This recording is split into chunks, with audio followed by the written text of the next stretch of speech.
que vamos a hacer, vamos a ver ciertos aspectos del título preliminar como conforme lo están viendo en su temario. Vamos a ver, tengo entendido que ustedes ya tienen conocimiento respecto de ello, por ende lo pasaremos de forma rápida, ya que no contamos con mucho tiempo. Lo que es la potestad tributaria, nosotros sabemos que la potestad tributaria establecida, y cualquiera que quiera hacer una intervención me avisa y normal me puede interrumpir. Lo que es la potestad tributaria, ya nosotros sabemos que es la potestad, es la facultad que tiene el Estado para crear, modificar, suprimir o derogar beneficios, regímenes, tributos. Esto se encuentra establecido en el artículo 74 del Código de la Constitución Política. Esta potestad tributaria también tenemos una definición de Villegas que considera como potestad tributaria, pero esta potestad tributaria no es irrestricta, es decir, tiene sus límites. ¿Cuáles son esos límites? Lo tenemos en la Constitución Política. ¿Cuál vendría a ser estos límites de la potestad tributaria? Los límites de la potestad tributaria los límites de la potestad tributaria vendría a ser principio de reserva de ley o si es lo mismo principio de reserva de ley o principio de legalidad. Ahorita vamos a conversar si vendría a ser o no vendría a ser lo mismo. Este tema ya ha sido absuelto por el Tribunal Constitucional si es o no es lo mismo. También tendríamos el principio de igualdad y dentro del principio de igualdad encontramos igualdad en la ley, igualdad ante la ley, el tema de no confiscatoriedad y el tema de respeto a los derechos humanos. Entonces, ¿qué comprende cada uno de ellos? Nosotros habíamos hablado del principio de legalidad y nosotros decíamos el principio de legalidad versus el principio de reserva de ley. ¿Vendría a ser lo mismo? ¿Qué quiere decir? ¿Cuál es la diferencia entre uno y el otro? ¿O es lo mismo? Nosotros decimos principio de legalidad es diferente al principio de reserva de ley, pero ¿por qué lo consideramos así? Por el tema de la textualidad de lo que establece la Constitución Política y lo que establece nuestro Código Tributario en su título preliminar. Pero que hace referencia o a veces confunde como si fueran iguales. No obstante ello, ya el Tribunal Constitucional ha establecido que no es lo mismo hablar de principio de legalidad y reserva de ley, que hay una diferencia entre la legalidad y la reserva de ley, ya que el principio de legalidad implica la subordinación de los poderes públicos al mandato de la ley y el de reserva de ley es un mandato constitucional sobre aquellas materias que deben ser reguladas por esta fuente, ¿no? Por esta fuente normativa. Entonces, ahí hay ciertos matices de diferencia. Y acá nosotros vamos a pasar a establecer ciertas características que ustedes también lo podrían verificar, ¿no? Principio de legalidad, excede lo fiscal, tiene un alcance mucho más amplio, tiene un alcance mucho más amplio de lo que se está regulando en este caso. Garantiza el instrumento normativo correspondiente por un respectivo titular, mientras que el principio de reserva de ley hace referencia a establecer determinados aspectos que solo pueden ser regulados por el órgano a quien dota de esta potestad.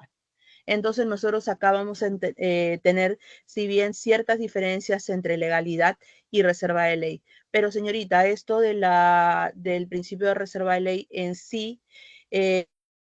en sí lo que nos está diciendo que es diferente al principio de legalidad. Sí, estamos hablando de una diferencia entre el principio de legalidad y el principio de reserva de ley. Ahora, el Tribunal Constitucional también ha definido que se podría entender por principio de reserva de ley en materia tributaria.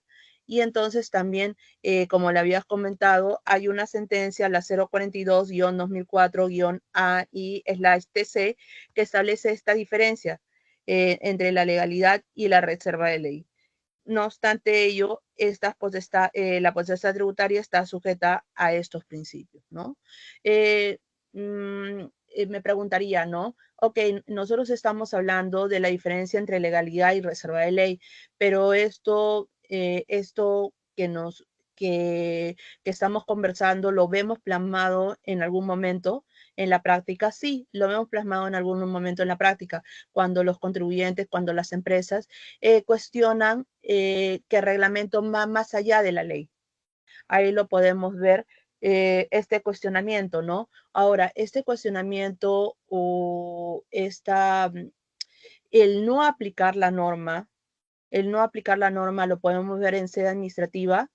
No, nosotros ya sabemos que el tema del control difuso, antes sí se podía tener el tema del control difuso en sede administrativa, ante la segunda instancia. Luego ya el Tribunal Constitucional le dio un nuevo giro a este enfoque y solo se podrá ver el tema del control difuso en sede judicial.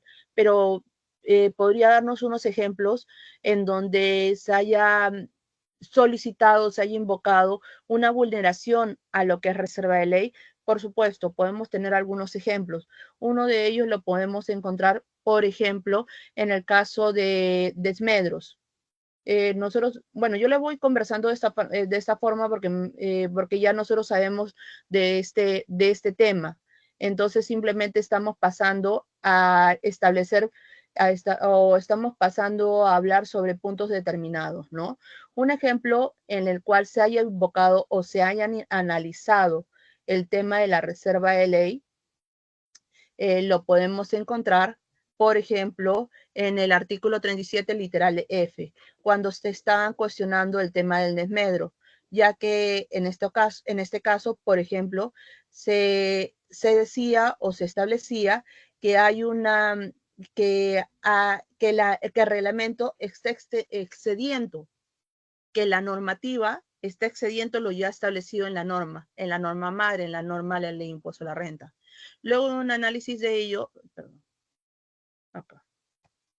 Luego de un análisis mediante la casación 24014, por ahí creo que han levantado la mano. ¿Alguien que haya levantado la mano? Sí, por ahí tienen alguna acotación, Nelly. ¿No? Si hay alguna acotación, me lo hacen saber, prenden su micro y lo conversamos. Entonces yo les hacía referencia, por ejemplo, a algunos casos en donde se haya cuestionado el tema de reserva de ley, es en el caso del desmedro. Nosotros conocemos la norma del desmedro, el artículo 37, que hace un rato lo acabamos de ver. En el artículo 37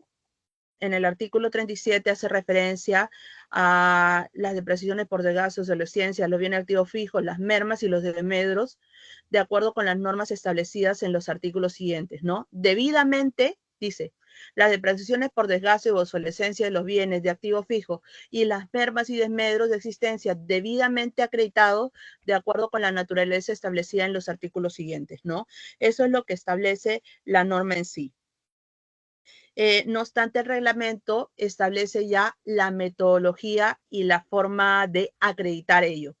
Entonces, por ahí nos faltó algún contribuyente que dijo, oye, la acreditación, que es el tema de la destrucción del bien y la comunicación, está establecida en el reglamento, no está establecida en la norma madre, que vendría a ser la ley de impuesto a la renta. Entonces, el reglamento está yendo más allá de lo que me dice la norma madre. Por ende, yo considero que hay una violación a lo que es la reserva de ley, porque para mí la reserva de ley es algo más formal. Es algo más formal, como acá lo habíamos dicho, si retrocedemos un poco las diapositivas, estábamos haciendo referencia que la reserva de ley está relacionada a un aspecto más formal, de determinados aspectos que pueden ser regulados por el órgano a quien se le dota de la potestad normativa. Es por ese motivo que se decía, hay una violación al principio de reserva de ley. En el análisis, y ahí justo le dejo la casación si es que quieren verlo, en el análisis de la casación se dice, de la norma madre se desprende lo que está establecido en el reglamento. Es decir, la norma del 37, la norma del 37 establece que mediante reglamento se señale cuál es esa forma de acreditar, ya que si nosotros retrocedemos nuevamente, en esta parte te dice debidamente acreditado de acuerdo con las normas, acá, puntero láser, Ahí dice, debidamente acreditado de acuerdo a las normas establecidas en los artículos, ¿no? Debidamente acreditado, dice, desmedro de existencia debidamente acreditado. ¿Qué es lo que señaló en este caso la Corte Suprema? Que bajo esta premisa se le está adaptando al reglamento y por ende el reglamento no excedía lo que establecía la ley madre. Entonces no había una vulneración a lo que es el principio de reserva de ley. Ahora, por ahí me dirán, otro caso en donde nosotros podríamos ver o donde se ha invocado esta vulneración a lo que es la reserva de ley. Pero estábamos hablando que esto solo se puede hacer en sede judicial. En sede administrativa tendríamos que aplicar lo que establece la norma. Entonces ya en sede judicial hemos visto este análisis, ¿no? ¿Qué otro caso es que nosotros vemos o que se haya invocado una supuesta vulneración al principio de reserva de ley? Esto lo vamos a ver también en el artículo 26 de la Ley de Impuesto General a las Ventas. Por ahí dijo, oye, pero me estás pidiendo un requisito que está establecido en el reglamento de comprobantes de pago y no está establecido en la norma madre, que es la Ley de Impuesto General a las Ventas. En este caso, luego de hacerse un análisis de lo que establecía la norma o lo que establecía la ley y lo que establecía el reglamento, ahí lo pueden ver de lo que están, ahí lo pueden ver de lo que les estoy mostrando o lo que están viendo en las diapositivas. Se hace un análisis de lo que establece el mismo artículo 26 de la ley de impuesto a la renta. Inclusive ahí hay un pequeño resaltado que te hace referencia a los descuentos, eso es por un tema de notas de crédito. Entonces te dice los descuentos que operen en proporción a la base inmobiliaria que conste en el respectivo comprobante emitido. Y más abajo por ahí, vamos a ocultar esta parte. Más abajo por ahí dice, las deducciones deberán estar respaldadas por notas de crédito que el vendedor deberá emitir de acuerdo a las normas que señale el reglamento. Una vez establecido ello, se fue al reglamento y en el reglamento también hace referencia a lo establecido, las prácticas usuales, hace referencia a los requisitos que se debían cumplir o los requisitos establecidos. Entonces, en este caso, que en virtud de lo que establece la ley y en virtud de lo que establece el reglamento, es decir, en virtud de lo que le establece la ley IGB y en virtud de lo que establece el reglamento, es que hubo una derivación a lo que es el reglamento de comprobantes de pago. Hubo un sustento normativo y el reglamento no estaría yendo más allá de la norma. Entonces, acá, como hemos podido apreciar, sí podría verse casos en los cuales se invoca una vulneración a la reserva de ley por un tema de instrumento, por un tema formal, por un tema que el reglamento puede acceder más allá de lo que establece la norma, por un tema de que determinados aspectos solo pueden ser regulados por el órgano a quien se le dote la potestad normativa en materia tributaria. No obstante, los casos que les he mencionado ya llegaron a la Corte Suprema, no hubo un amparo y se llegó a la conclusión que en estos casos no había una vulneración como tal. Pero si quieren andar en el tema, podrían descargarlo, si no se los mando las casaciones con Beatriz para que vean todo el sustento que se dio en este caso por la Corte Suprema. Ojo, con el tema de desmedros, si ustedes van a la página de LinkedIn, por no decir todos los artículos, hacen referencia a como si el contribuyente hubiera ganado el caso. No obstante ello, si ustedes van más allá de lo que dice la casación, van a la ejecutoria, bueno, al cúmplase el ejecutoriado que da el Poder Judicial, ahí en ese caso el Poder Judicial corrigió o interpretó o aclaró lo que había dicho la Corte Suprema, en base a lo mismo establecido en la sentencia casatoria. ¿Por qué hago mención a ello? Porque en la sentencia casatoria, hay dos fallos. Entonces se tiene que, en la primera parte, si ustedes leen la primera hoja de la casación, la sumilla da a entender como si hubiera habido una vulneración a la reserva de ley. No obstante ello, se tiene que leer los otros votos. Y por un tema de mayoría es que ganó que no había una vulneración a la reserva de ley. Ahora, principio de igualdad. ¿qué vendría a ser en sí el principio de igualdad? Bueno, eso es algo sencillo. El principio de igualdad lo tenemos en dos extremos, ¿no? Igualdad en la ley, igualdad ante la ley. ¿Qué implica la igualdad en la ley? La igualdad en la ley implica que no puede diferenciar entre los sujetos pasivos del tributo. Es decir, es el tema normativo. La norma no puede establecer ninguna diferenciación. En cambio, en lo que es igualdad ante la ley, se trata de tratar igual a los iguales y desigual a los desiguales.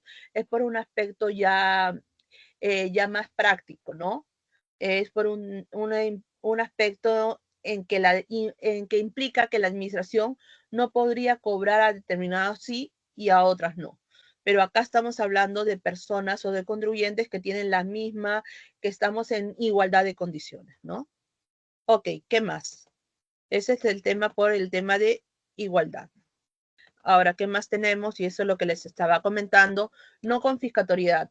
El tema de no confiscatoriedad lo tenemos desde diferentes aspectos, desde el aspecto cuantitativo y desde el aspecto cualitativo.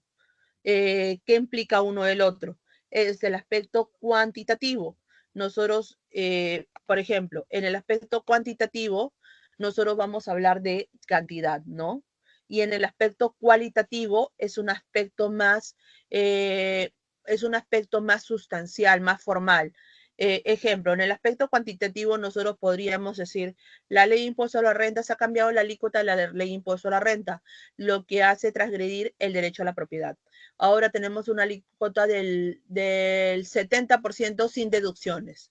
Entonces eso haría que transgrediera de alguna forma porque se tiene que analizar caso por caso, según lo que dice el Tribunal Constitucional, que podría implicar una vulneración al derecho a la propiedad.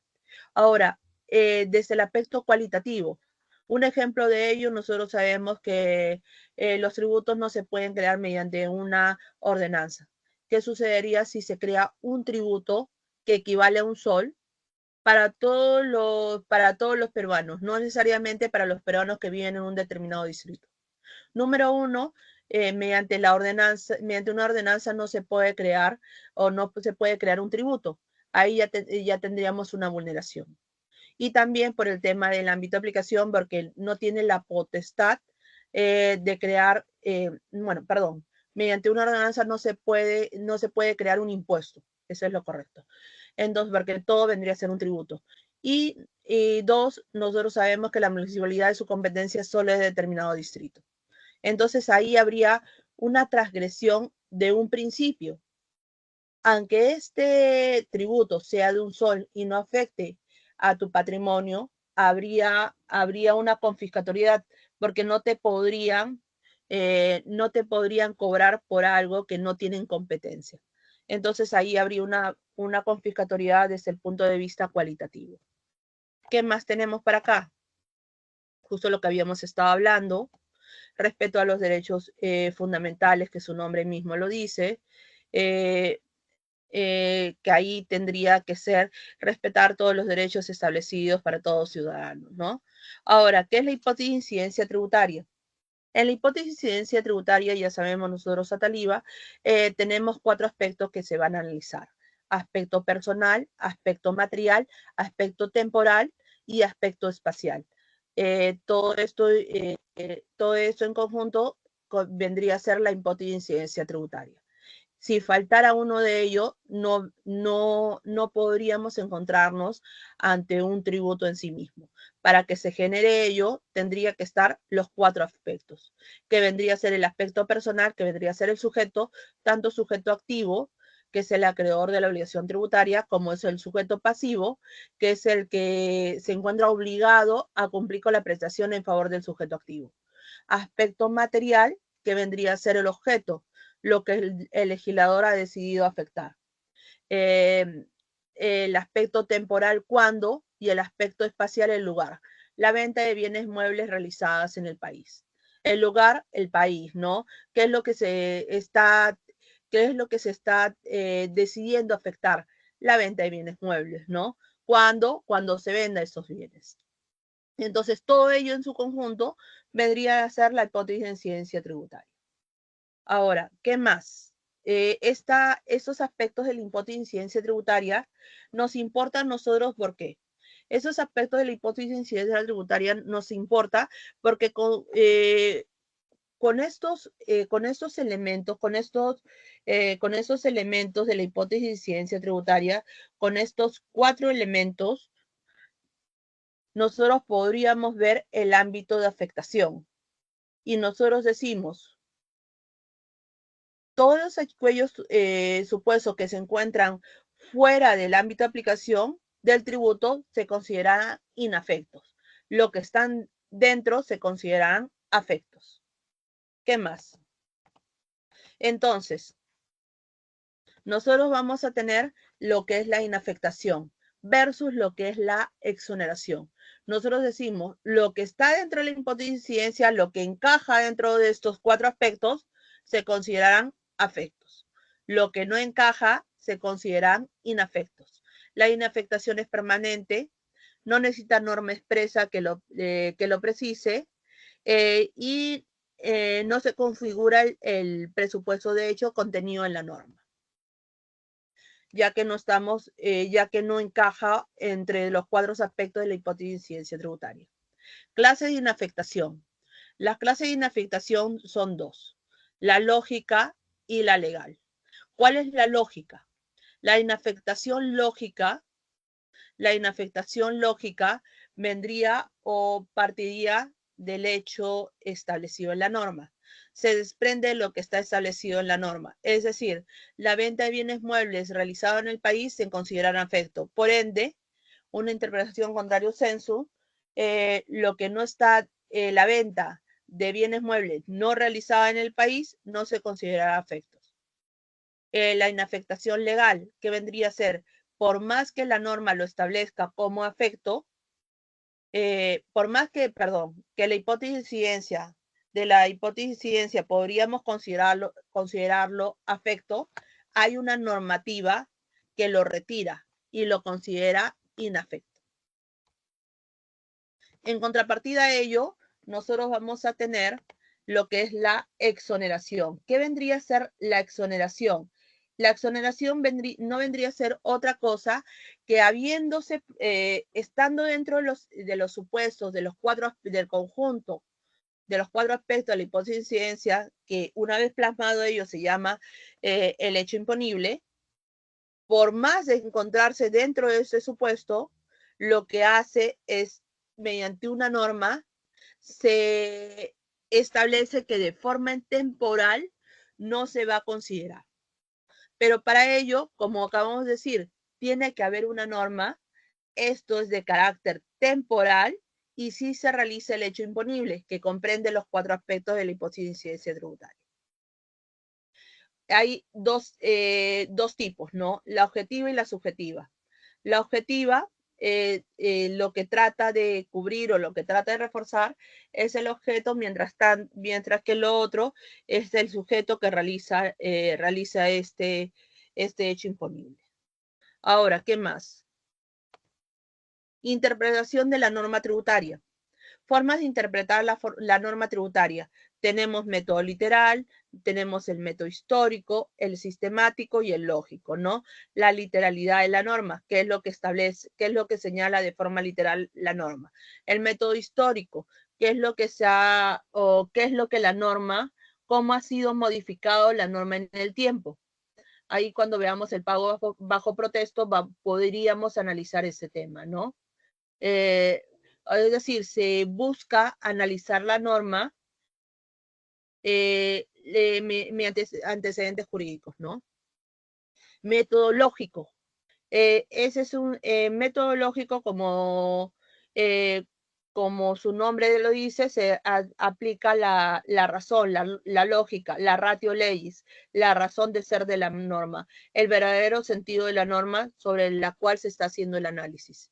Y el método sistemático se toma en cuenta todas las normas en su conjunto. Por ejemplo, cuando hemos estado haciendo el análisis de si el reglamento comprobantes de pago excedía lo que establecía la ley en el tema de notas de crédito. si la norma de la ley, ahí nosotros dijimos la ley, el reglamento y el reglamento de comprobantes de pago, y se hizo un análisis en su conjunto. Ahora, estos son los métodos que se tiene para interpretar la norma tributaria. Hay que tener en cuenta que ya hay un precedente vinculante en sede judicial, que es el 6619 del año 2021, que es un precedente vinculante en tema judicial, que hace referencia a que se podrá aplicar todos los métodos de interpretación e integración admitidos, siempre y cuando no se pretenda crear tributos, establecer sanciones, conceder exoneraciones o extender las disposiciones tributarias. Ello en torno de la potestad tributaria, ¿no? Acá justo tienen este precedente vinculante. Este precedente vinculante por un tema de interpretación de la norma, por un tema de las reglas contenidas en la norma octava del título preliminar. ¿Qué más? Dentro de los métodos de interpretación es preciso señalar lo que establece el artículo 170 y el artículo 168. El artículo 170 hace referencia a que no procede la aplicación de intereses ni sanciones cuando, como el producto de la interpretación equivocada de una norma, no se hubiera pagado monto alguno. Entonces, en este caso, no habría aplicación de intereses y sanciones. Pero ojo, en este caso, la norma que aclara ello tendría que señalarlo expresamente. Porque muchas veces los contribuyentes dicen, está yendo contra el artículo 170 del Código Tributario. Pero la pregunta es, ¿la norma aclaratoria lo establece, señala expresamente que es de aplicación el artículo 170 o no? Porque en el artículo 170 lo establece. Otro punto también a tomar en consideración es el artículo 168 del Código Tributario, que mucho ha estado de moda desde el año pasado. ¿Qué hace referencia a ello? Hace referencia, el artículo 168 hace referencia a la retroactividad benigna. Para comenzar, la pregunta que deberíamos hacernos es, ¿hay retroactividad en materia tributaria? ¿Sí o no? Nosotros sabemos que la Constitución del 93 descartó la posibilidad de una retroactividad en materia tributaria y laboral, no solo se quedó con la penal, en la 79 sí había, pero en materia tributaria, con la norma actual, con la Constitución actual, ¿hay un tema de retroactividad? Nosotros decimos que no. No obstante a ello, hay un tema por el tema de sanciones, que lo encontramos en el artículo 168 del Código Tributario, por un tema de retroactividad benigna. ¿Y qué te dice? Las normas tributarias que supriman o reduzcan sanciones por infracciones tributarias no se extinguirán ni reducirán las que se encuentren en trámite o en ejecución. ¿Qué implica ello? ¿Qué es lo que trata de decir? ¿Qué es lo que trata de decir esto?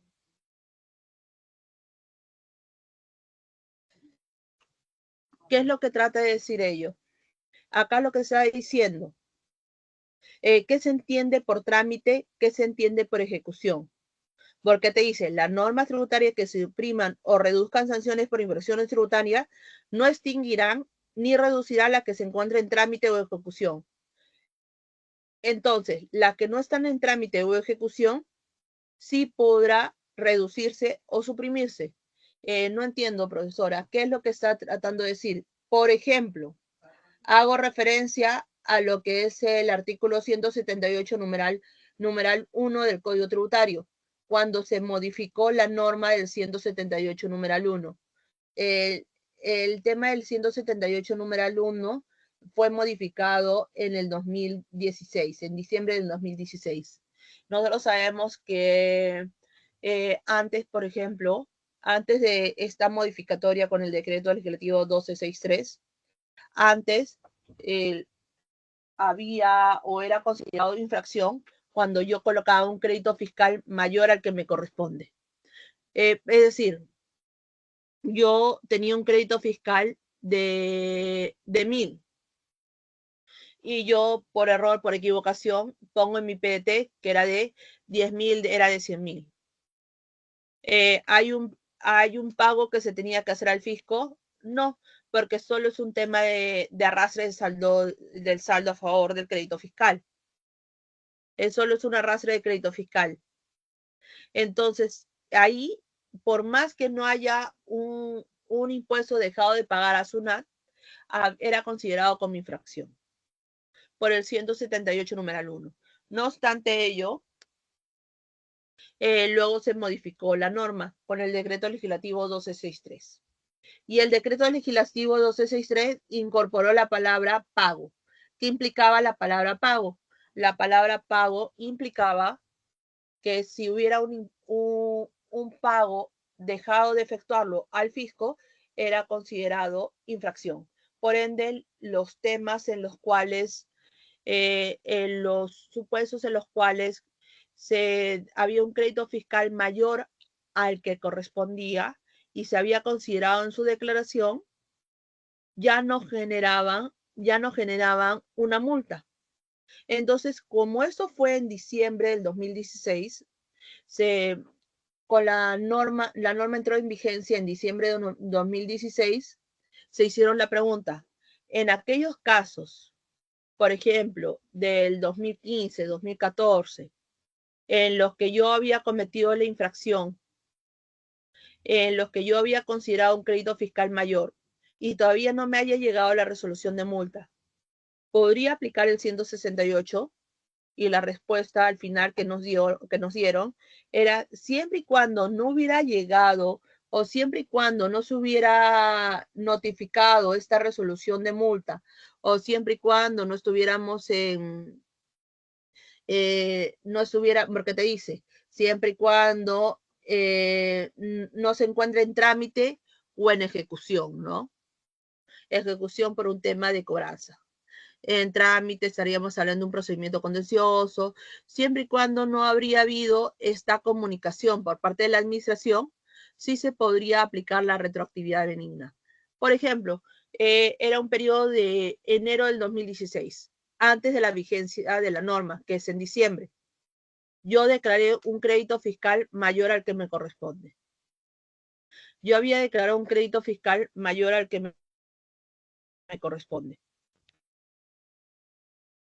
En ese caso, si todavía, una vez vigente la norma, si la administración no me hubiera notificado la resolución de multa, por el tema del 168, yo podría indicar que hay un tema de retroactividad de benigna. Y por ende, no debería cobrarse la multa, porque estaríamos ante el supuesto normas tributarias que supriman sanciones por infracciones tributarias, como era en ese caso, ¿no? Entonces, en los casos que nosotros tuviéramos de periodos antes del 2016 y que la resolución de multa me ha llegado después de diciembre, después de la vigencia del decreto legislativo 1263, se podría aplicar el artículo 168 del Código Tributario. Y acá tienen uno de los tantos casos, ¿no? Una casación donde hacen referencia al tema de la retroactividad benigna. Ahora, tributos. Nosotros sabemos que hay clasificaciones, la bipartita, la de Ataliva, que es la bipartita, o la clasificación tripartita que establece el propio código, ¿no? Dentro de la clasificación tripartita, nosotros vamos a tener a lo que son los impuestos, contribuciones y tasas, ¿no? ¿Qué vendría a ser cada uno de ellos? El impuesto no es otra cosa que es el tributo cuyo cumplimiento no origina una contraprestación en favor del contribuyente por parte del Estado. A diferencia de lo que podría ocurrir, por ejemplo, en el caso de la tasa, que tiene como referencia que es el tributo cuya obligación tiene como hecho generador la prestación efectiva de un servicio por parte del Estado. Por su parte, la contribución genera beneficios derivados de la realización de obra pública o de actividades estatales. Es decir, el impuesto no genera ninguna contraprestación. La tasa, sí hablamos de una prestación efectiva por parte del Estado. En cambio, la contribución hablamos de un hecho generador de forma indirecta, ¿no? Mediante obras públicas o actividades estatales. Ahora, estas tasas se podrían dividir o se dividen o se clasifican en tres: arbitrios, derechos y licencias.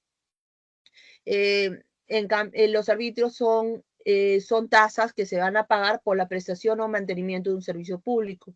Por su parte, el derecho es por el servicio administrativo público o el uso o aprovechamiento de bienes públicos. En cambio, la licencia es por autorizaciones específicas para que se realicen actividades de provecho para sujetos a control de fiscalización, ¿no?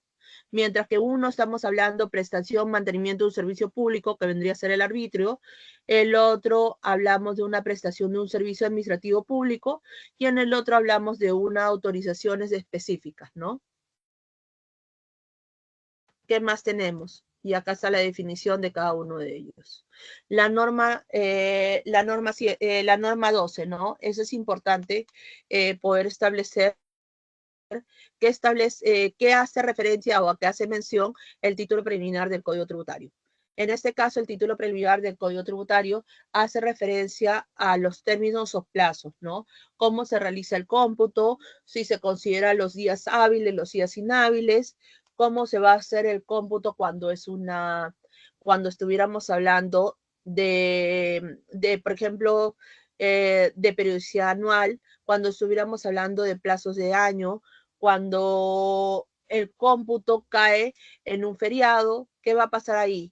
Lo que hemos podido rescatar dentro de las partes importantes, porque nosotros sabemos que según el artículo 106, por ejemplo, la notificación surte efecto al día hábil siguiente, pero nosotros vamos a ver qué sucede con el cómputo. Los términos o plazos que vencieran en día inhábil para la administración se tendrán prorrogados hasta el primer día hábil siguiente. Esto es porque es materia tributaria. En materia tributaria, nosotros nos vamos a regir por el tema de día hábil, ¿no?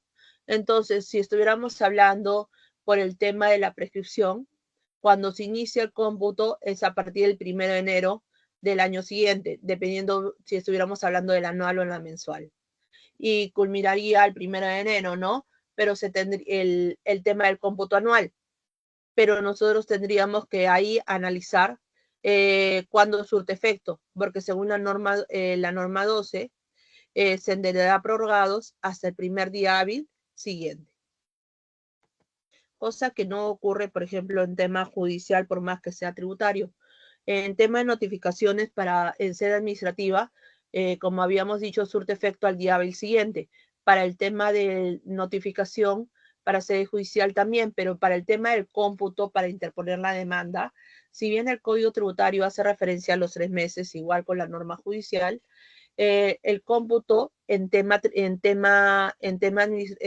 tributario, por ejemplo, en tema administrativo, por ejemplo, si a mí me ha llegado la resolución de determinación, la resolución de determinación, la resolución de multa, un día viernes, el cómputo de plazo se hará al día hábil siguiente, es decir, al día lunes.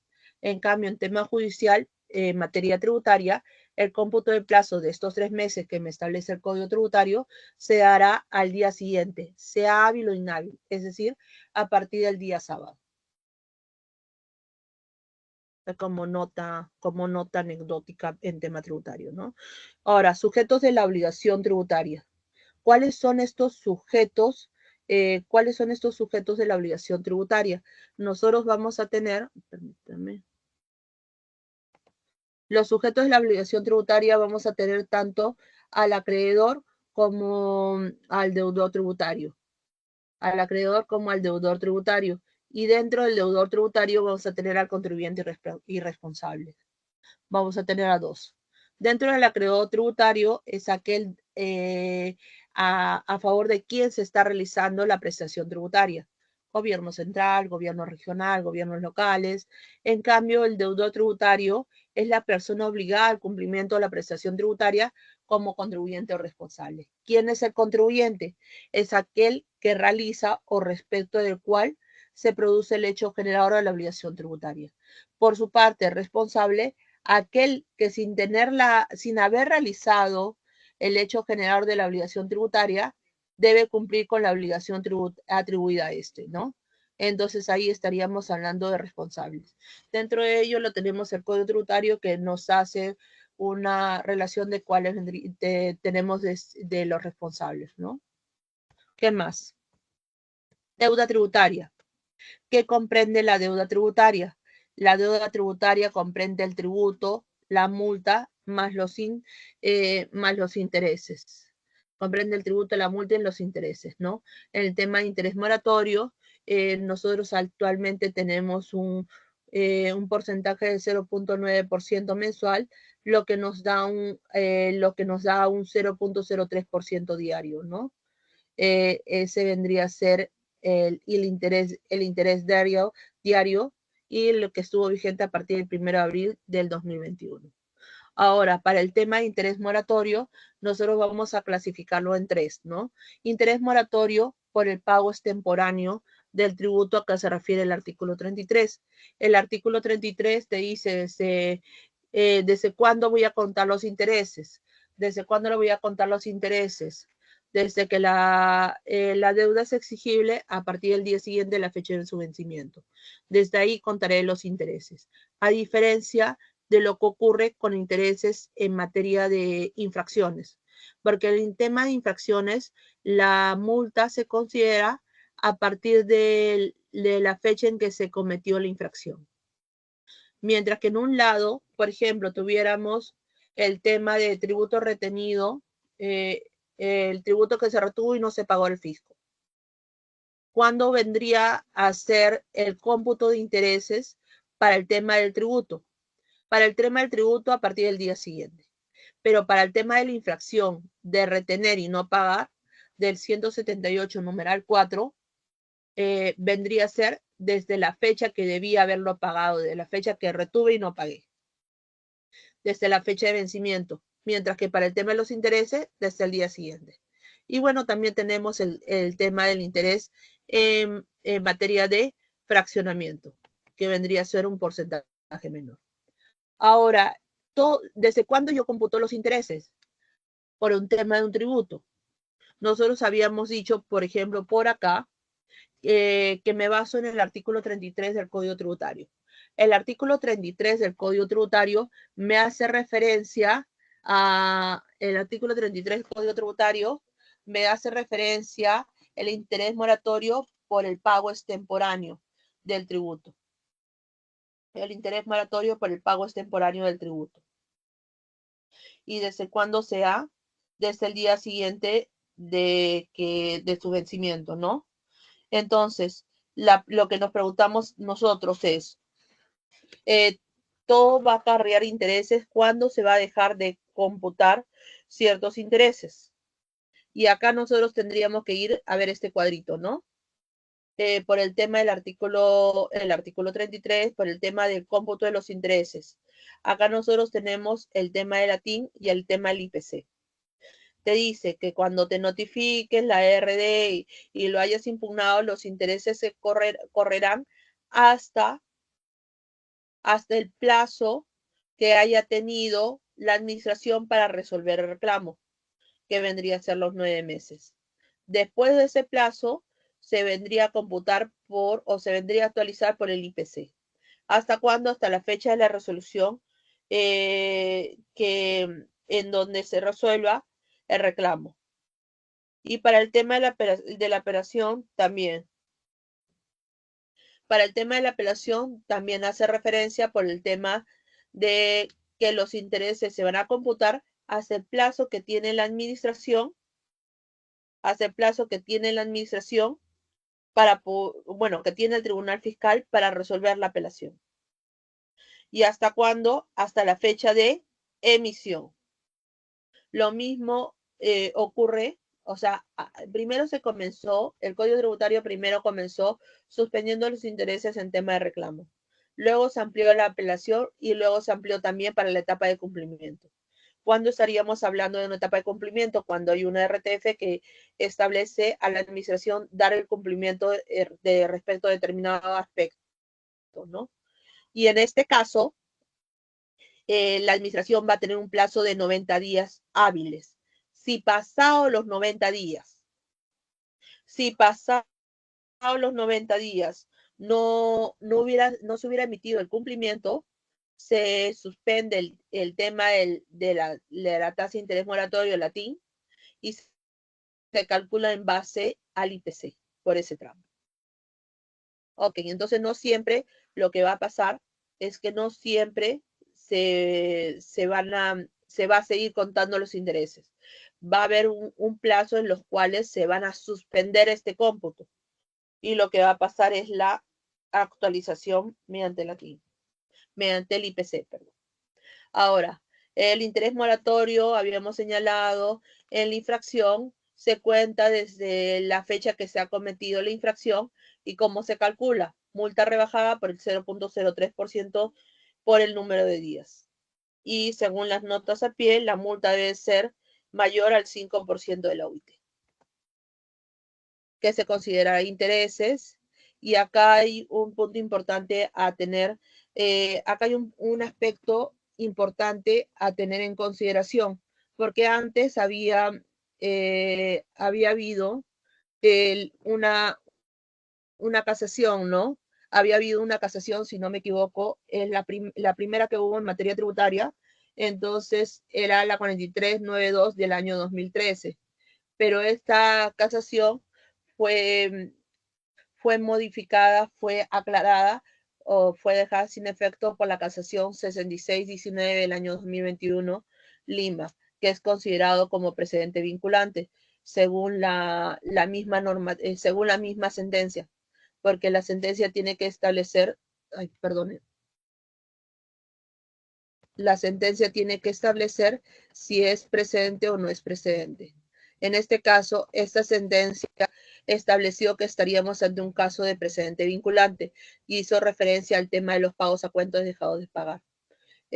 Como ustedes saben, hubo o se publicó la casación 4392-2013, en la cual se daba a entender, aunque no fue el tema del precedente de la casación, pero muchos contribuyentes entendían que no había una, o que se dejaba, o estábamos ante que los casos de los pagos a cuenta no generaba un tema de intereses. Hubo toda una controversia si el dejar de pagar el tema del pago a cuenta dentro del plazo generaba o no generaba intereses. Algunos interpretaron que en virtud de esta casación no debería aplicarse el tema de los intereses moratorios por el tema de pagos a cuenta.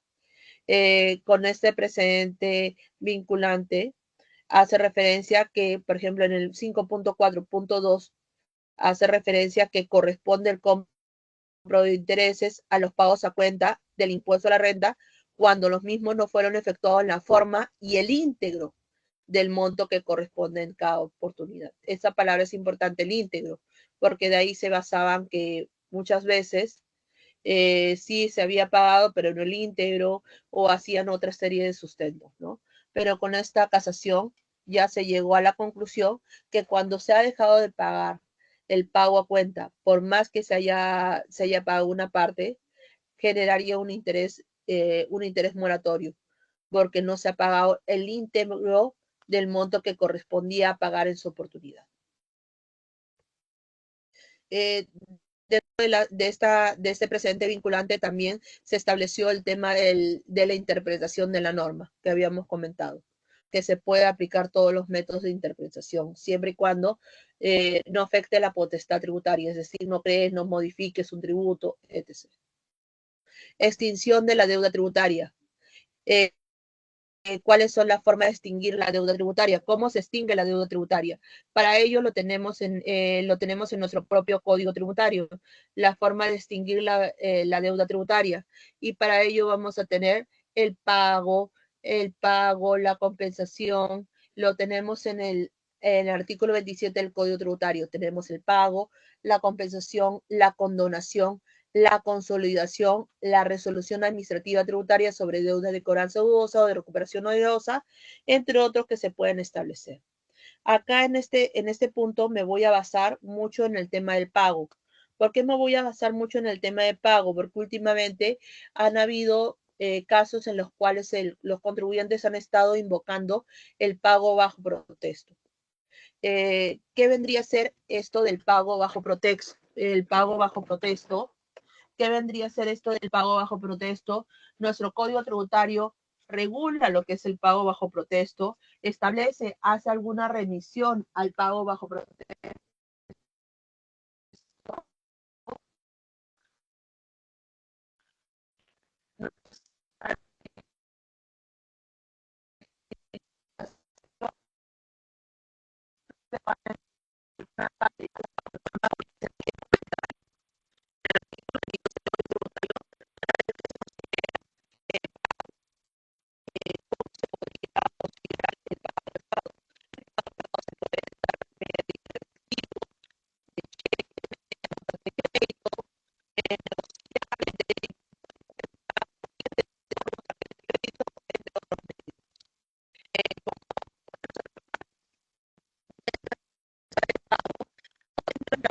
Doctora, se está escuchando entrecortado.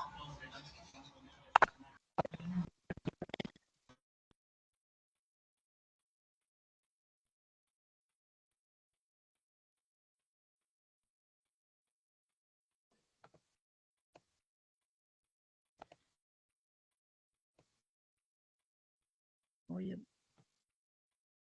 Ahora sí le escucho bien, pero los papetes falta colgar.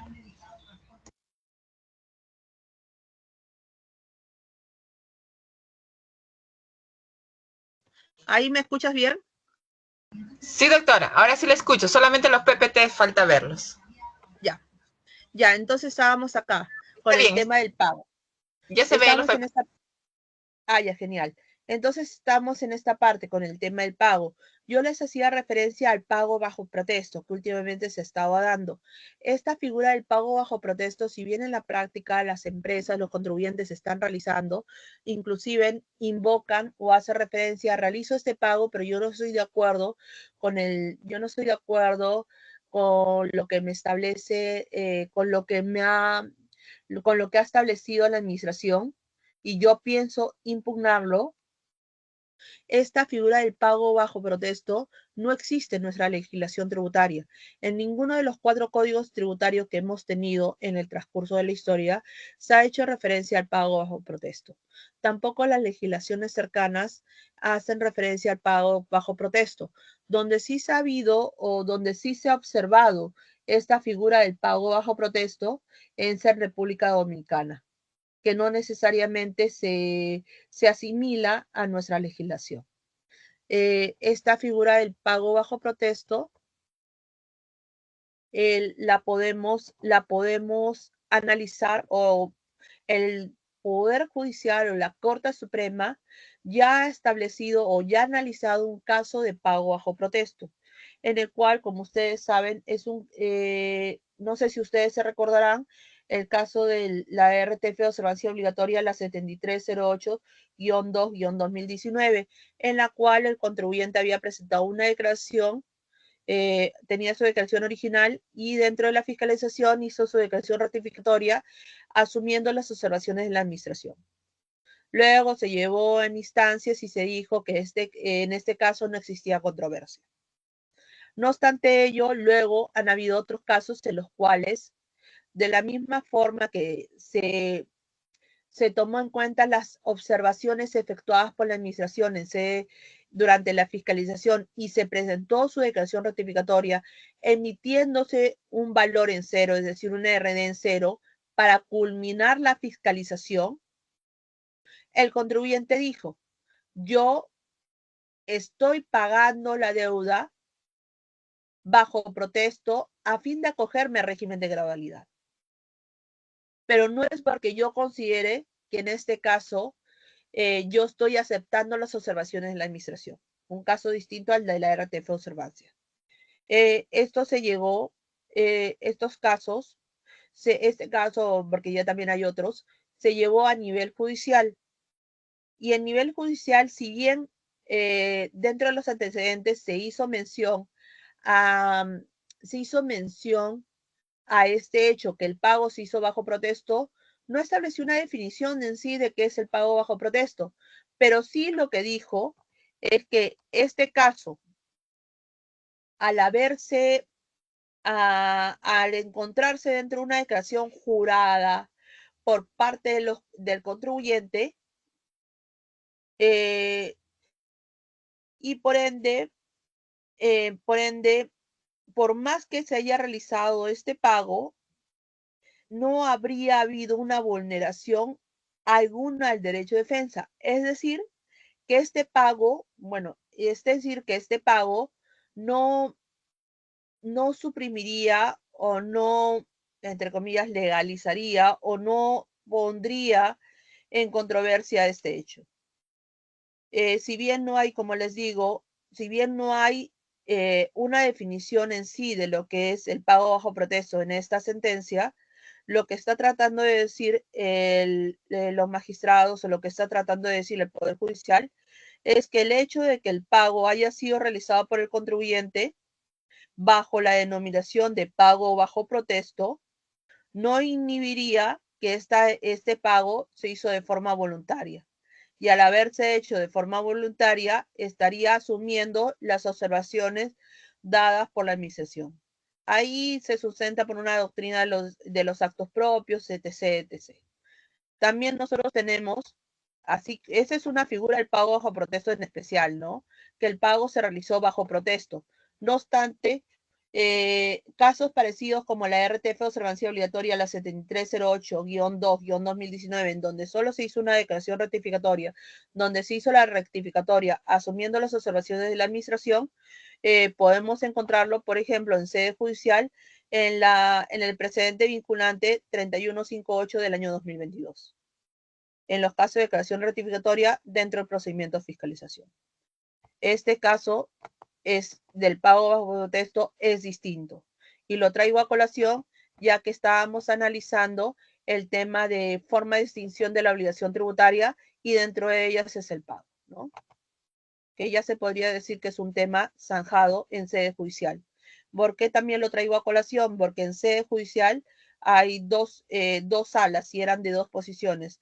Una que hacía referencia que este pago bajo protesto, sí lo que hacía, que era la séptima sala, hacía referencia a que si bien en los casos como el precedente vinculante, se estaba ante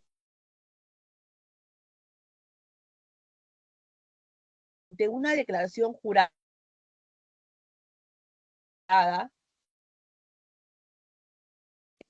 el pago en ningún momento se dijo que era un pago bajo protesto.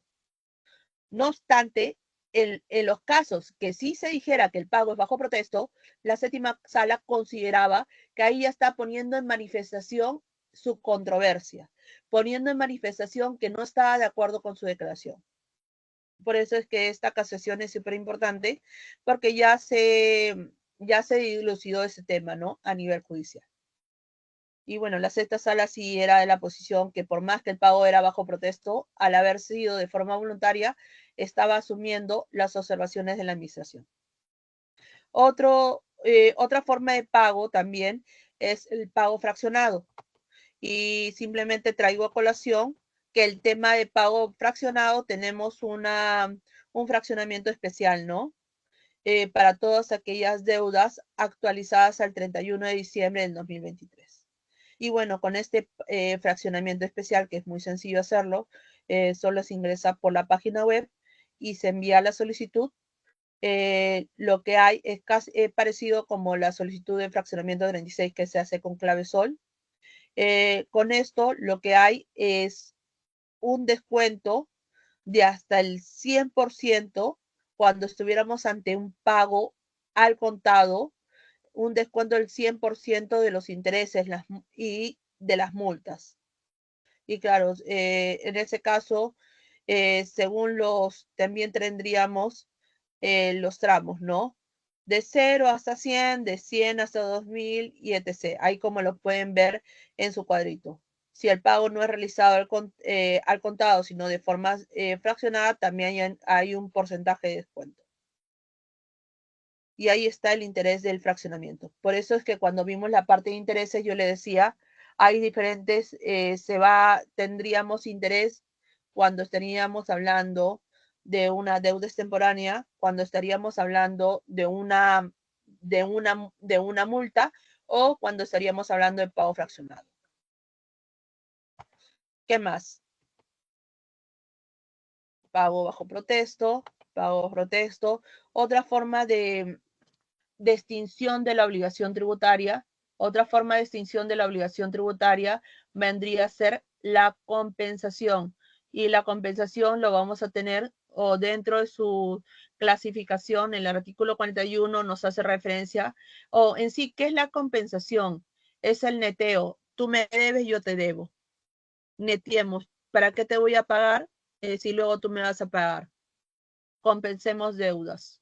Y los tipos de compensación son tres: compensación automática, compensación de oficio y compensación a solicitud de parte, que la hace el propio contribuyente, ¿no?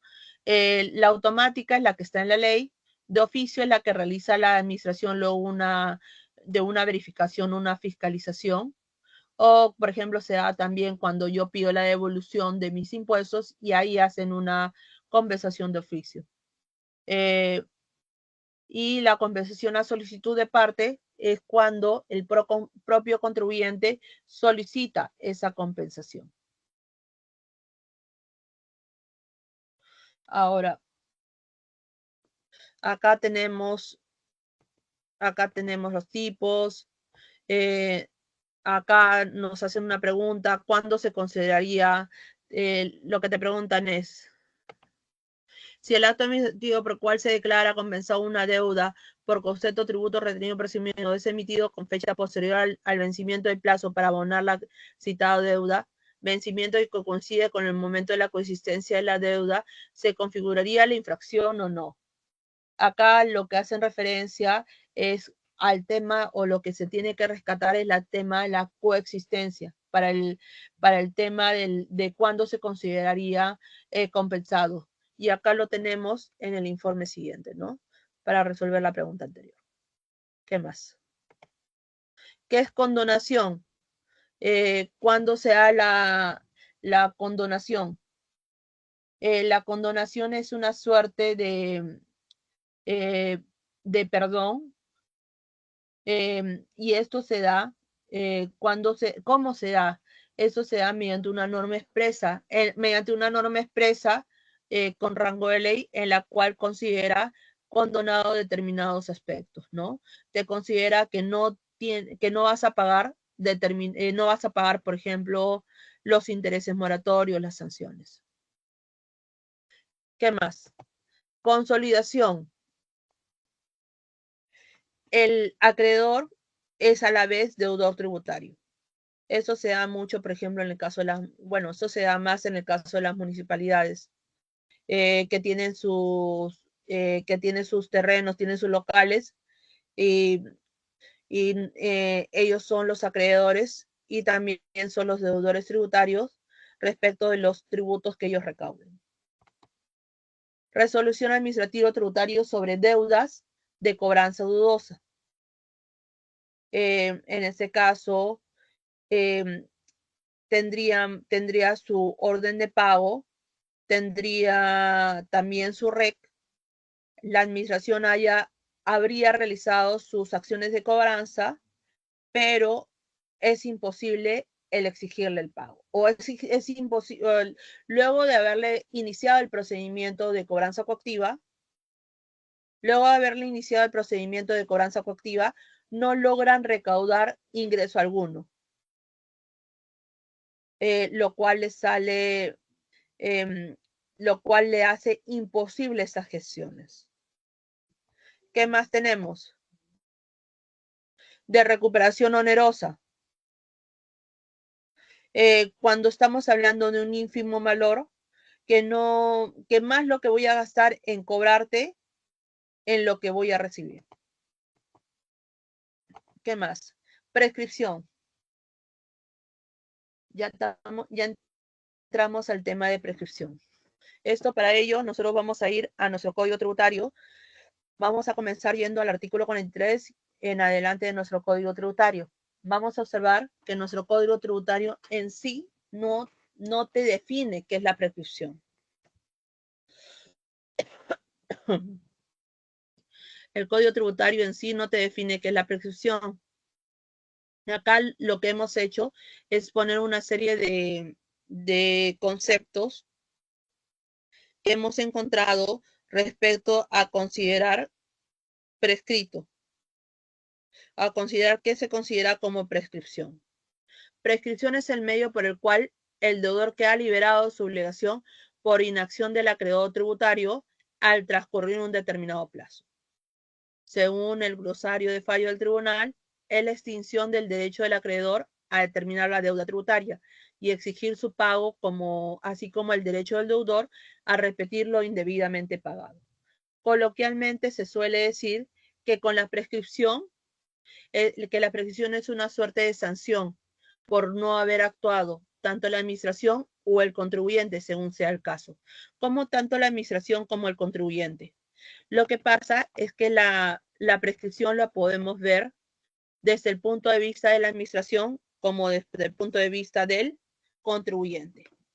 Desde el punto de vista de la administración, se extingue la acción que tiene la administración para fiscalizar, para determinar la deuda tributaria, para exigirte, el pago de la deuda, para aplicar sanciones. Y desde el punto de vista del contribuyente, se va a evaluar o se va a extinguir la acción que tiene el contribuyente para solicitar la devolución, para solicitar la compensación de lo pagado indebidamente o en exceso. Ahora, diferencia entre prescripción y caducidad, eso hace tiempo estaba en cuestionamiento, bueno, la administración había considerado que sí existía caducidad en tema tributario. También había considerado hace tiempo por el tema de la renuncia a la prescripción. Entonces vamos a ver cada uno de esos casos, ¿no? En el tema de caducidad, de la caducidad, ¿qué diferencia entre prescripción y caducidad? Se dice coloquialmente que con la prescripción yo conservo el derecho más no la acción, en cambio con la caducidad no tengo derecho y no tengo acción. Es decir, en el tema de la prescripción, como aún conservo el derecho, el pago que yo lo hago de forma voluntaria no será considerado como un pago indebido. Pero si ese pago, si ya estuviera prescrita la deuda, estuviera prescrita, si estuviera prescrita la acción que tiene para exigirme el pago y aún así me sigue exigiendo el pago y producto de esa exigencia me trabara un embargo y por ende agarraría dinero, en este caso ese pago no debería haberse solicitado y sí tendría derecho a una que se resarce, ¿no? Que se devuelva. Otra causa es el pago voluntario, artículo 49 del Código Tributario. ¿Qué más? Lo que habíamos hablado, plazos de prescripción. Los plazos de prescripción son 4, 6 y 10. 4 años, 6 años y 10 años. 4 años cuando se ha presentado la declaración jurada para solicitar, también para solicitar devolución o compensación. 6 años cuando no se ha presentado declaración jurada estando obligado a hacerlo. Y 10 años para la agente de retención o percepción cuando no entregó al fisco el tributo retenido o percibido.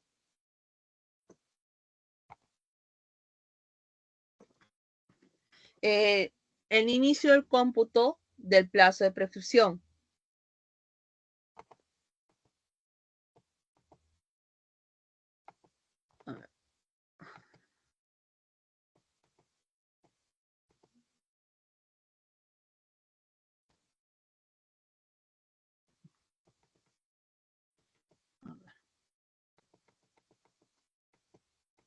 Acá.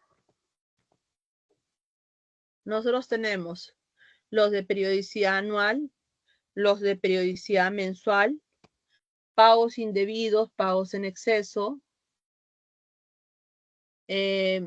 devolución e infracción tributaria. Vamos a ver cada uno. Vamos a ver cada uno de ellos.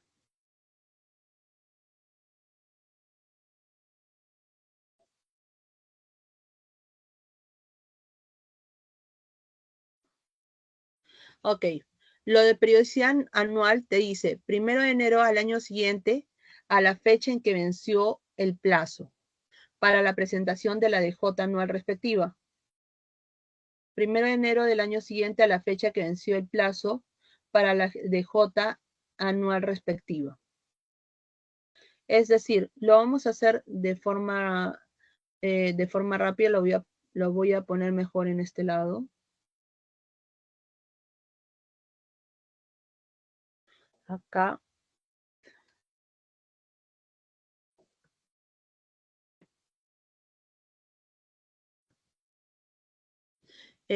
Por ejemplo, lo de periodicidad anual, acá estábamos hablando. Lo de periodicidad anual. ¿Desde cuándo se va a dar el cómputo del plazo? El cómputo del plazo se va a dar desde el 1 de enero del año siguiente a la fecha que vence el plazo para la presentación de la DJ anual respectiva. La DJ es de la anual 2004, se da en marzo-abril del 2005. El inicio del cómputo del plazo se da el 1 de enero del 2006. ¿Cuándo se da la anual del 2009? En marzo, en abril 2010. ¿Cuándo se da el inicio del cómputo? El 1 de enero de 2011. Es decir, para los de periodicidad anual, el inicio del cómputo va a ser el 1 de enero del año siguiente a la fecha que vence el plazo para la presentación de la DJ anual respectiva. ¿Qué más tenemos? Para el tema de mensual, ya sea para el tema de la mensual, ya sea tanto el pago cuenta como el IGB, el cómputo del plazo se va a dar al 1 de enero del año siguiente a la fecha en que la obligación tributaria sea exigible.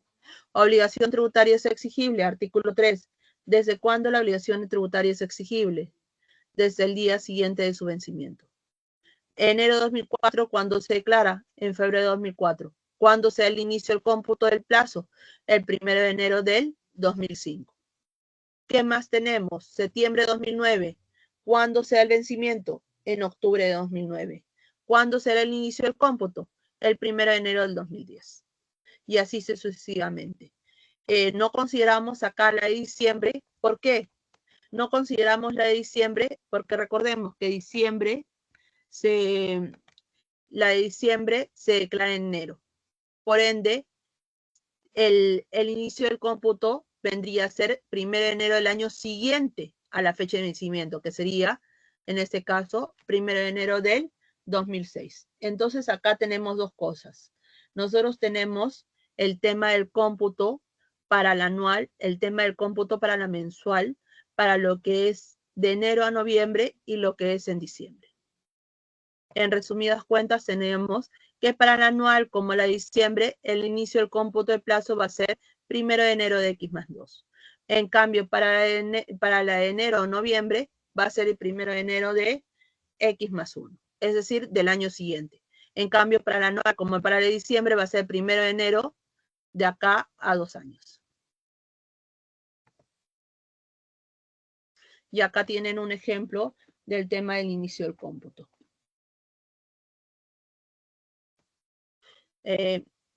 Acá quiero retroceder un ratito la diapositiva, porque acá tenemos el tema de infracción tributaria, pero también debemos tener en consideración, el tema de la notificación, el tema de la RM, el tema de la resolución de multa y el tema de la resolución de multa y el tema de la RD. ¿qué me establece el Código Tributario respecto de la resolución de determinación, respecto de la resolución de multa? ¿Me establece en alguna parte algo parecido o algo que tenga que tener en consideración respecto de estos puntos? Y sí, nosotros tenemos que tener en consideración lo que es el decreto legislativo 1113. El decreto legislativo 1113 incorporó dentro del artículo 44, incorporó en el numeral 7 el tema o el supuesto desde cuándo se va a considerar el inicio del cómputo para los casos de la notificación de la resolución de determinación y la resolución de multa. Luego de ello lo vamos a conversar porque hay una casación que ya analizó este tema. Y en el numeral 7 del artículo 43, cuando hace referencia al cómputo de los plazos de prescripción, hace referencia a que se va a iniciar el cómputo desde el día siguiente de realizar la notificación de la RD o resolución de multa, tratándose de la acción de la administración para exigir el pago de la deuda contenida en ella. Entonces, a raíz del decreto legislativo 1113 es que se incorporó este numeral. Y ahí sería, te dice, desde el día siguiente de realizar la notificación de la resolución de determinación o multa, tratándose de la acción de la administración tributaria para exigir el pago de la deuda contenida en esta. Eso es por el numeral, ese es por el numeral 7 del artículo 43. Ahora, ahí tendríamos, o bueno, ahí lo que se ha analizado, vamos a ver si lo tenemos acá.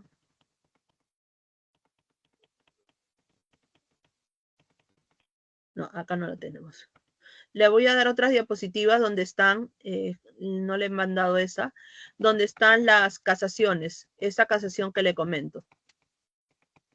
Entre un rato le vuelvo a enviar, a ver, se lo voy a enviar ahorita a Beatriz para que lo tenga. Porque en esa casa, en este caso, se estuvo en cuestionamiento la aplicación de la norma. Si el artículo 113 era de aplicación inmediata o no era de aplicación inmediata. Permítame un momento.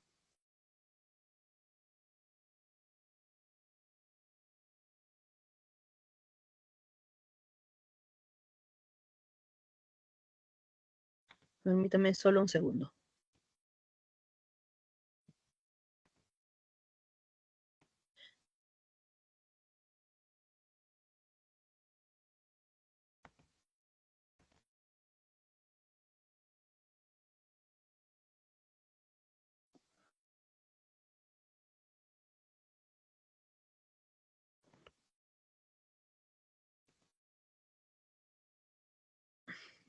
Ahí está. Eso lo van a ver en la casación. Perdón.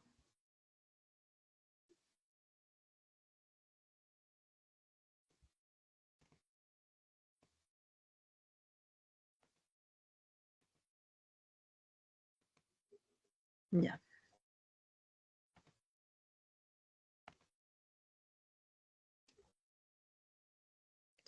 Estamos en la página. A ver, permítame.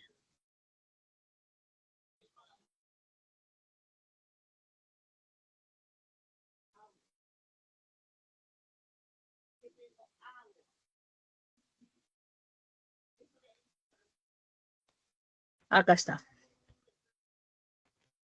La casación 116.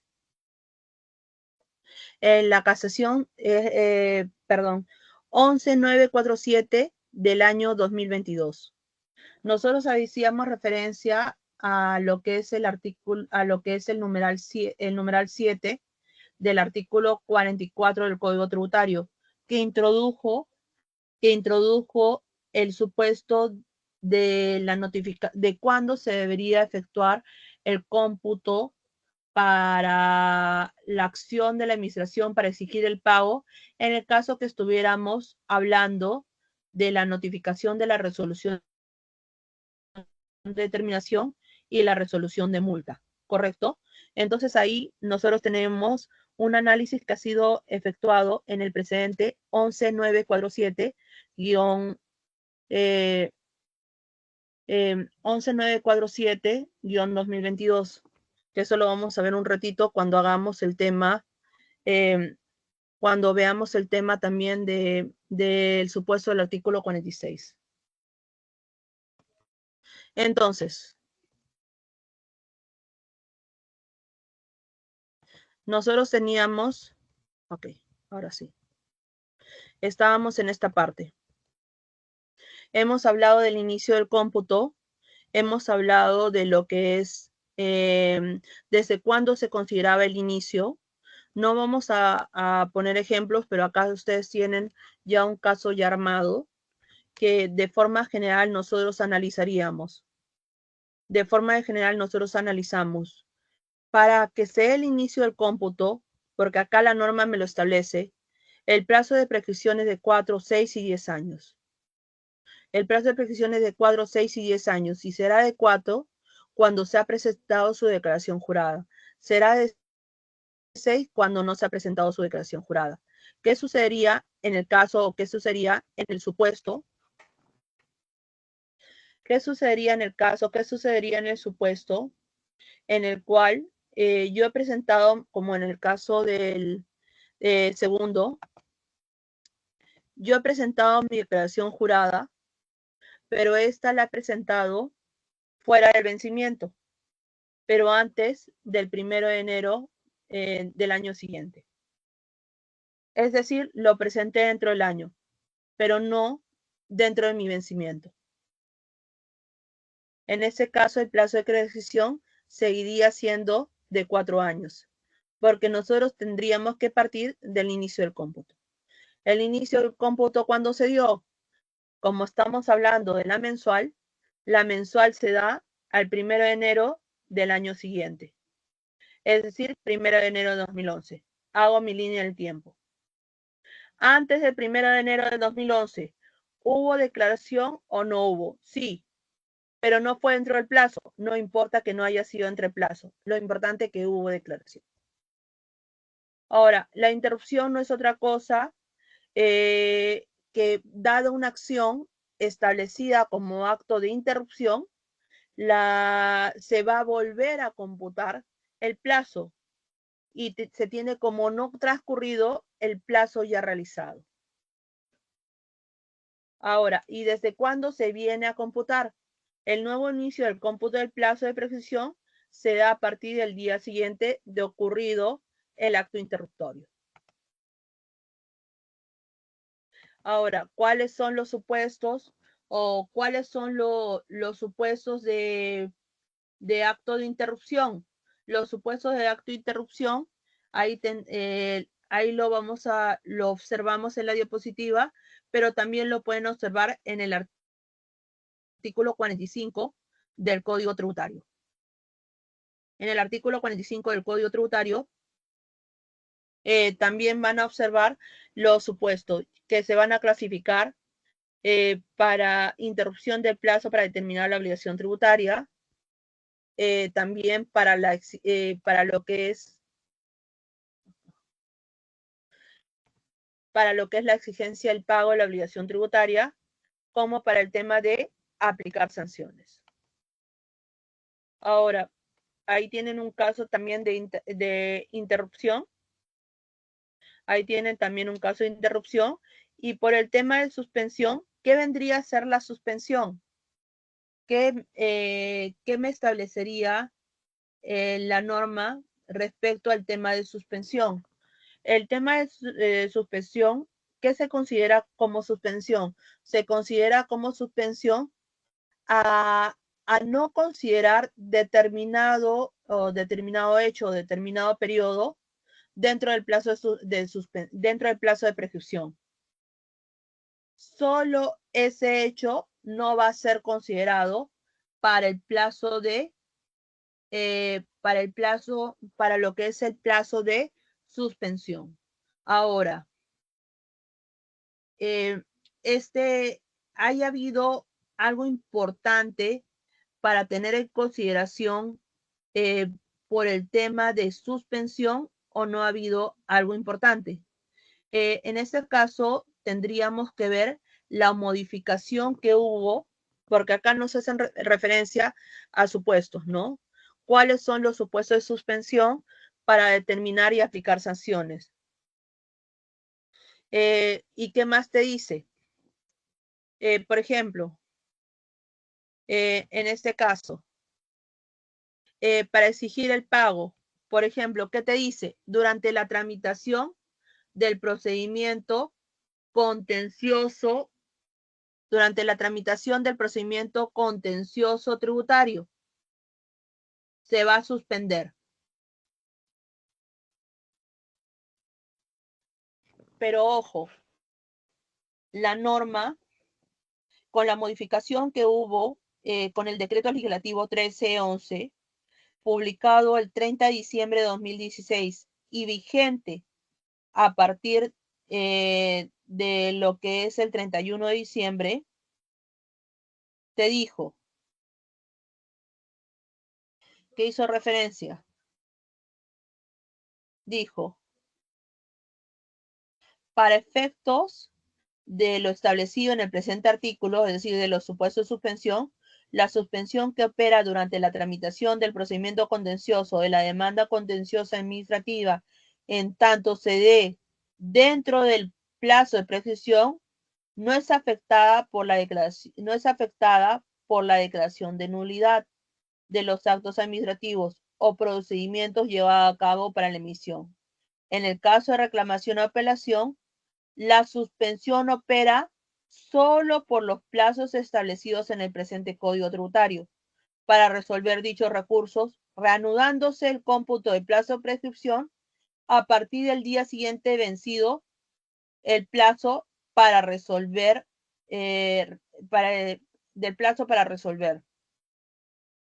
Hace referencia a los supuestos, ¿no? Te dice, en el caso de reclamación, la suspensión opera solo por los plazos establecidos en el presente código para resolver dichos recursos. Es decir, ¿cuánto sería el plazo? 9 meses y 12 meses, ¿no? Ahora, la pregunta era, ¿qué iban a pasar? O cuál era la pregunta, es qué iba a pasar con aquellos casos que ya se tenía o ya estuvieran en reclamo o en apelación. Ahí, por un tema de aplicación inmediata de la norma, encontrábamos, y acá lo pueden analizar con mayor detenimiento, teníamos la casación 11947-2022, que hizo un análisis sobre este supuesto y dijo, lo podrían ver justo en el 9.3.2. En materia tributaria, conforme a la norma 10 del título preliminar y al principio de aplicación inmediata de la norma, debe entenderse que la regla de suspensión del plazo de prescripción contenía el artículo 46, que establece que la operación solo opera solo dentro de los plazos legales para resolver los recursos impugnatorios, se aplica a las reclamaciones interpuestas a partir de la vigencia del citado decreto legislativo y a las apelaciones contra las resoluciones que resuelvan dichas reclamaciones o las denegatorias fictas de estas, conforme lo establecido en la primera disposición complementaria. Entonces, acá el tema de la modificación que hubo al artículo 46, cuándo se debía aplicar o para o si se debía aplicar para los procesos que estaban en trámite, ya ha sido dilucidado por la Corte Suprema mediante esta casación 11947-2022. Uy, ya se nos dio la hora. antes de retirarnos, para aunque sea terminar con el tema de prescripción, acá teníamos los casos de suspensión que nosotros decíamos que entraba en vigencia, cuando que se considera suspensión, lo que era considerado suspensión era este supuesto o este hecho no implicaba o no se añadía para el cómputo del plazo. Ahí tienen los supuestos, ahí tienen lo que es el fraccionamiento, cuáles son los actos de interrupción, cuáles son los actos de suspensión. Y también hacíamos referencia a la renuncia tácita a la prescripción, que estuvo mucho en controversia por parte de la administración, pero esto ya es un tema dilucidado, que al final se indicó que no existía renuncia tácita alguna, que nosotros nos basamos en el Código Tributario, porque en este caso la administración decía que al no haber establecido el código el tema de la renuncia tácita, se va a ir por la norma civil, por la norma común. No obstante, la Corte Suprema ya dilucidó que en este caso sí habría habido un pronunciamiento por parte de la administración, por ejemplo, en el artículo 49 del Código Tributario. Por ende, no se podría ir o no se podría aplicar la norma madre, que no se podría aplicar la norma común, que es el Código Civil. Ahora, la solicitud de prescripción, ya lo hemos señalado, bueno, la solicitud de prescripción solo puede ser declarada a pedido del contribuyente, ¿no? Para ello, se tiene que delimitar o se tiene que establecer el tributo o infracción y un periodo en materia de su pedido de forma específica. Caso contrario, será declarado improcedente. Ahora, acá hay dos casaciones que me parecen importantes que se analicen, que vendría a ser la 18139-2016 Lima y la 3232-2017 Lima. En este caso, lo que se analiza es, nosotros sabemos que no se puede determinar, no podría fiscalizar si ya habría operado la prescripción. Pero, ¿qué pasaría si el periodo, por ejemplo, en este caso que fue bien sonado, y lo pueden encontrar en LinkedIn también, que se estaba analizando un periodo no prescrito, pero lo que se estaba haciendo era, si bien se estaba analizando un periodo no prescrito, lo que se estaba haciendo era modificar un periodo ya prescrito. Acá hay dos casaciones. Acá hay dos casaciones. Acá tenemos la casación 11138-2020, en la cual lo que se hizo es modificar la base imponible de un periodo prescrito. En este caso, lo que dijo al final el Poder Judicial es, tú no puedes hacer eso. Tú no puedes determinar respecto de un periodo prescrito. Porque lo que dijo la administración es, yo no estoy determinando un periodo prescrito. Yo lo que estoy haciendo es reliquidarlo para un periodo que aún no ha prescrito. No obstante, cuando se analizó este año, cuando se analizó el periodo prescrito, lo que se estaba haciendo es modificar la base imponible, porque estaba considerando una operación como no exonerada. Entonces estaba haciendo una determinación a la base imponible de un periodo ya prescrito, lo cual dijo el Poder Judicial, la Corte Suprema, que no era correcto. Cosa distinta ocurría en la otra casación, que en la cual lo único que se estaba haciendo es el tema de un arrastre. Son dos supuestos distintos que por tema de tiempo ya lo conversaremos el día miércoles, pero ahí se los dejo. Entonces nos quedamos acá y ya el día miércoles nos volvemos a conectar, chicos.